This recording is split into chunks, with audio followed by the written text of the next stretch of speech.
त्या सुमेध फॅसिलिटीला बरेचसे टेंडर दिलेले आहेत आपल्या महाराष्ट्रात. म्हणजे माझ्या माहितीप्रमाणे मुंबईत जो डीप क्लीन चालतो तोही 2-2.5 हजार कोटीचा एक टेंडर त्यांना दिलेला आहे.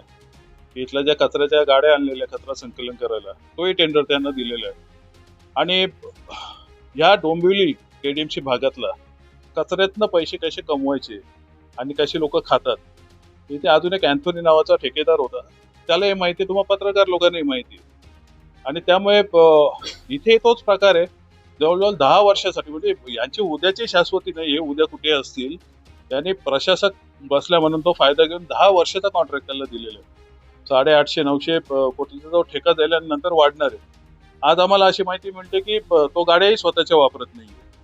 त्यामुळे या कचऱ्यातनं पैसे खाणारे कचरा शेट कोण आहेत हे अख्या केडीएमसीला माहिती आहे, तुम्हाला पत्रकार लोकांनी माहिती आहे आणि आम्हाला राजकारण्यांनी माहिती आहे. त्या बाबतीत जास्त काय बोलायचं.